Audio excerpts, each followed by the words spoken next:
Okay, let's be writing some lines. And I'm going to use the Lamy Aeon fountain pen over here. But I actually ordered today the Lamy Emporium. Okay, here's one question I wrote. How can I make my writing more wild? Yes, indeed. How can I make my writing more wild? Yeah, it's an interesting question. Like, is my writing kind of, boring, or is the opposite of boring, wild? Like, man, this is a wild writer, When you read this writer, it feels like going into the savannas. Okay, here's a couple of questions. What are the topics I should be talking about? And do people watch YouTubers based on those topics? Why do you watch certain YouTubers? Because they wear pink hats? Probably not.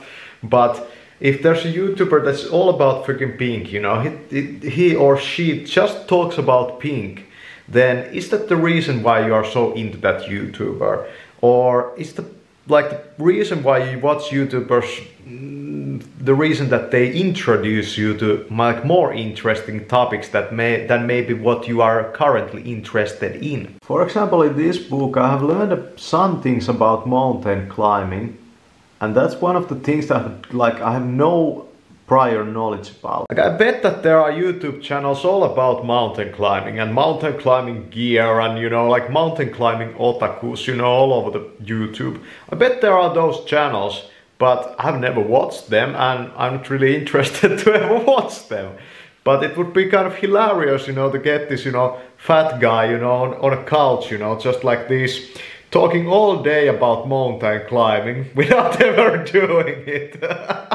Okay, here's a question. Should I make my content more closer what my life is actually like? Because, for example, this thing I'm doing right now, just sitting here and thinking about stuff, I do this so much. I have spent at least, 1,000 hours, last year doing this.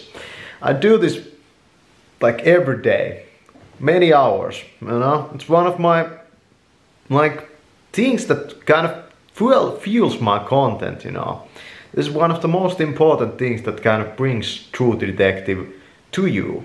And if you know me in real life, you have never probably, understood how much stuff and work, goes into the background. And should I make my, YouTube channel more about my life? Okay, here's the next question. What would optimal home for vlogging be like? I think that what I have right now in my own room, over here is very good for vlogging because there's all kinds of visual interest, Maybe the colors could be kind of more interesting, this kind of bland. Okay, here's a question. Could you design a home for a YouTuber? Most homes are probably not designed for YouTubers. What does a YouTuber really need in their home? How should it be different? Okay, here's the next line. Sometimes it feels that when I'm sitting here, there's such a long distance to my dreams. It just feels like what I'm going for in my life and what I'm just, envisioning in my mind is, so out there that maybe I should just write it into a fiction. Here's a question. Should the YouTuber facilitate a place for his fans to hang out in? Imagine a situation where a YouTuber has so much, land that he has built, this kind of village for his fans. Come over here and live in this village, You could charge them for that and that kind of stuff, have your own city, for your fans. That would be pretty hilarious. It could also spawn, huge problems, become like a cult or that kind of stuff. But yeah, there's a vision over there. Should a YouTuber meet his fans in real life? Well, I think so, yes, but you shouldn't probably become too acquainted with any of your fans because you always have to go for new people in this and it's you who has the vision. Okay, here are some more questions. Where should my thought capacity go into? What should I think about? How should I use my brain? And is desiring for something a good use for my brains? So, when we think about the brain, if we are just, ruminating about something in our brain and, kind of desiring for it, that this is what I want and I'm gonna think about it all day long, then will that actually help us to fulfill the desire? I believe so, but at the same time, is it a good use for our brain? What else could we be doing with this thing than that? There's some more question about the brain. Is the brain like a camera? If so, what should it be pointed to? What should the brain target to understand, and what if I read something without my brain not being in it? This experience of like reading some book or something, maybe fictional book, and your brain really not being in it, in the experience at all. You're just, mind wandering like crazy. Is it really, meaning that you are not really using your brain, or maybe you are using your brain in a different way? Here's a question. What do I need on top of the brain to start understanding cosmology? Yeah, space is very interesting, but what do you need on top of the brain to start understanding, the stars or the, what is going out there? What do you need on top of the brain? Could you do it without, any, professor coming to tell you that this is how the space is? We have these telescopes. Here's a question. Can we make words think themselves? Usually it is that we think about words and the words don't think. When I'm hungry, I think about food. When I'm hungry, I think about food. That's such a simple statement, but when you think about it like more deeply,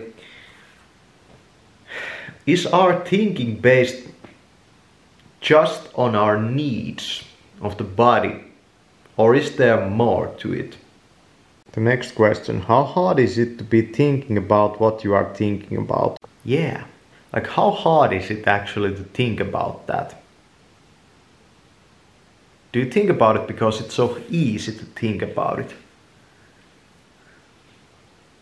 Here's one thing I noticed. I very rarely think about animals. So, kind of map out as an exercise, what are the things that you don't think about? Like, what are those things that you don't think about? All the things that you think about. What if you mapped out all the things you don't think about? Here's a question. Can you think about your past lives? It's a very funny thought experiment about food. Like, if you don't eat, like you start to think about food more and more. And when you think about it, like why? Like, does thinking stop when you die? Or is thinking kind of fueled by food? I believe, and I'm starting to think that thinking might go on even when you die, It's just that in human life, the things that we can think about are kind of limited to this life, maybe. Here's a question. How could I expand on what I can think about? Now we are not thinking about, objects anymore. We are actually thinking about thinking itself. Okay, over here. If you divide hunger into physical and mental, the thinking poses a solution. What do I mean by this is that your thinking kind of gives you the things that maybe you should eat this, maybe you should eat that. And the sensation in itself, could it actually do that? If you couldn't think, could you get yourself to eat? Here's a question. What are the measures I have to take to eat? So what do I actually have to do to eat? The next question. Why does not eating cause uncomfortable sensation? So yeah, what is the reason for that and why? Well, okay, I'm writing again. Stuck inside we are. Will this mind go very far? Will I shine like a star, or I would never drive a car? Another poem over here. Still we are, just lost souls very far. Home has been left behind. We are aiming for a new life.